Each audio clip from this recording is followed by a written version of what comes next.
મજામાં છો ને? હું પણ મજામાં છું. તો આજે આપણે અમારા રસોડે એક ચટણી લઈને આવી ગયા, લાલ મરચાની ચટણી.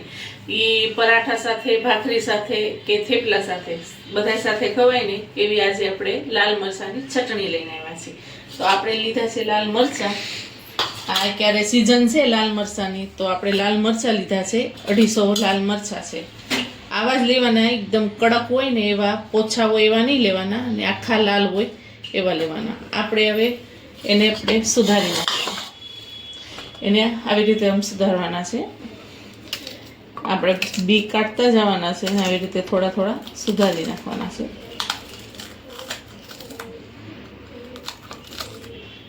આપણે એકદમ કડક હોય ને એવા લઈને તો આપણે શું છે કે લાંબો ટાઈમ સુધી સાચવીને ચટણી તો પણ સારી રહે છે.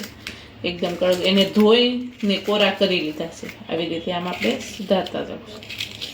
સાઈડમાંથી આવી રીતે બી નીકળતા રહે. એટલે આપણે શું છે કે અલગથી આમ બી કાઢવા ન પડે, બે ભાગ કરી આવી રીતે ડીટીએથી આમ. તો આવી રીતે આપણે બધાય મરચાં સુધારી નાખશું. આપણા મરચાં બધાય સુધારી લીધા છે. જેમ બને એમાં બીનો ભાગ ઓછો આવવા દેવાનો, રગુન બી જો આવી રીતે આમ સુધારવાના. એટલે આપણા હાથ પણ ન બળે ને આમાં નસુનો ભાગ ને બીનો ભાગ ન આવે. તો હવે આપણે ને 15 થી 20 કળી લસણની જોશે અને અડધો આ આદુનો ટુકડો. તો આપણે હવે એક મિક્સર જાર લેશું, એમાં આપણે નાખી દઈશું અંદર.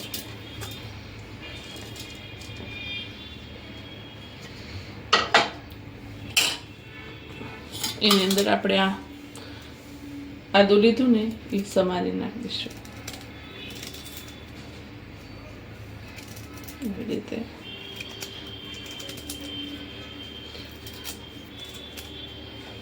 ને આપણે લસણની કળી લીધી છે એ બધી નાખી દઈશું. 15 થી 20 ભેગું મીઠું નાખી દઈશું. મીઠું થોડુંક વધારે પડતું રાખવાનું. આપણે 2 ચમચી જેટલું નાખ્યું છે. હવે આને આપણે પીસી લઈશું. આપણી ચટણી પીસાઈ ગઈ છે. જો એ કલર પણ કેવો મસ્ત આવ્યો છે. આ પીસાઈ ગઈ છે.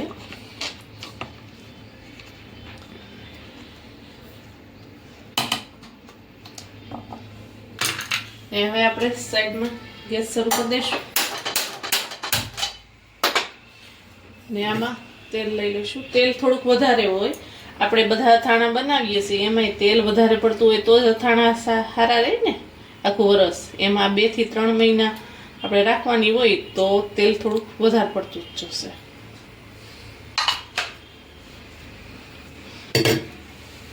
આપણે અથાણા પણ બનાવીએ એમાં તેલ હોય તો જ અથાણા સારા રહે. આપણું તેલ ગરમ થાય છે. અને તમે રોટલી, પરાઠા સાથે, દાળ ભાત, શાક રોટલી બનાવી હોય એમના સાથે, બધા સાથે.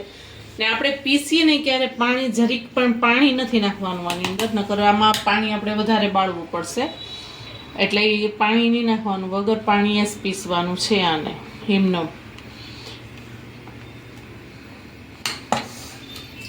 તેલ ગરમ થાય છે.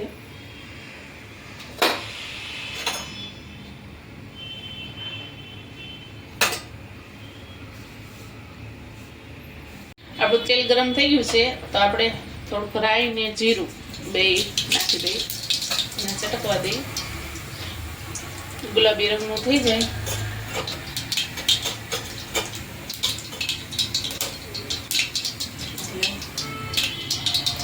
આપણે આ હિંગ નાખી દેવાની છે.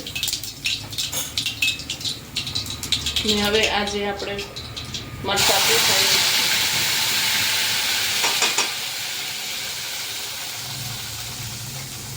અંદર નાખી દેવાનો છે.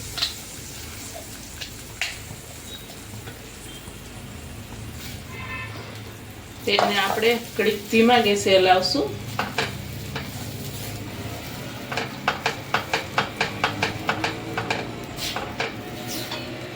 હવે બધું મિક્સ થઈ ગયું હરખું. હવે આપણે થોડીક વાર ફૂટ ગેસ કરી નાખશું. આમાં શું છે કે જે મરચાંના ભાગમાં પાણી હોય ને એ પાણી આપણે બાળવાનું છે. તો પાણી ન બળે ત્યાં સુધી આપણે એને હલાવશું. થોડીક વાર ફૂલ ગેસ કરશું ને થોડી વાર ધીમો ગેસ, એવી રીતે આપણે પાણી ન બળે ત્યાં સુધી આપણે એને હલાવવાનું છે. આપણી ચટણી છે એમાં પાણી બધું બળી ગયું છે. જો તેલ બધું ઉપર આવી ગયું છે ને, તો અત્યારે આપણે એની ઉપર એક મોટો ચમચો થોડુંક તેલ નાખવાનું છે. એક મોટો ચમચો જેટલી તેલ નાખવાનું છે, બહુ નહીં. એને થોડીક વાર આપણે હલાવશું, એટલે જે તેલનું કાસું પણ હોય ને એ બધું મિક્સમાં શેકાઈ જાય ને, મિક્સ થઈ જાય સરખુંથી બધું. આપણે લીલા મરચાંની તો ચટણી બનાવતા જ હોય. તમે એકવાર આ લાલ મરચાંની ચટણી બનાવો. આપણે સિઝન છે લાલ મરચાંની, તો લાલ મરચાંની સિઝનમાં આપણે લાલ મરચાંની ચટણી બનાવશું. એને ફ્રીજમાં આપણે રાખી શકીએ છીએ 2 થી 3 મહિના સુધી. તો બધું થઈ ગયું ને, મિક્સ ને થઈ ગયું ને એક રસ, બધું પાણી બળી ગયું છે એનું. હવે આપણે અહીંયા ગેસ બંધ કરી દઈશું ને એની અંદર આપણે કાશ્મીરી લાલ મરચું ગેસ બંધ કરીને પછી જ નાખવાનું છે. આપણે કાશ્મીરી લાલ મરચું નાખવાનું છે, 1.5 ચમચી જેટલું નાખવાનું છે વધારે. એ બધું મિક્સ કરી દેવાનું છે.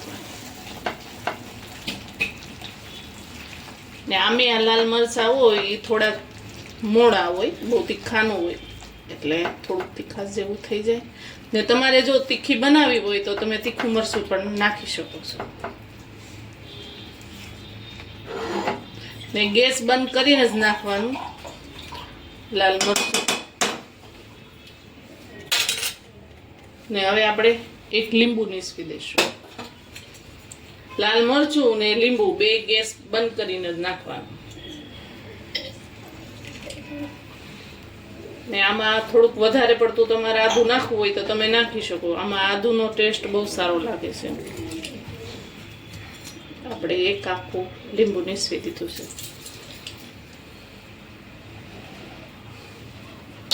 બધું મિક્સ કરી દઈશું. ને તમારે થોડીક ગળાશ પડતી કરવી હોય તો તમે થોડીક ખાંડ પણ નાખી શકો છો. બધું મિક્સ કરી દીધું છે.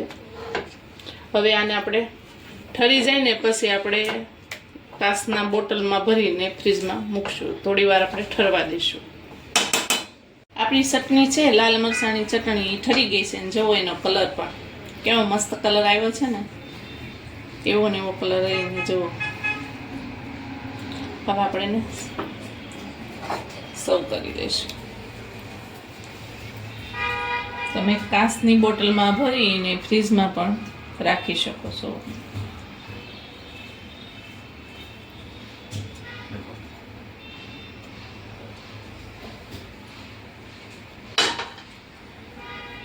તૈયાર છે આપણે લાલ મરચાંની ચટણી. તૈયાર છે આપણા લાલ મરચાંની ચટણી. જો તમને મારી રેસીપી સારી લાગતી હોય તો લાઈક કરો, શેર કરો, સબસ્ક્રાઇબ કરો. ભલે મિત્રો, બાય.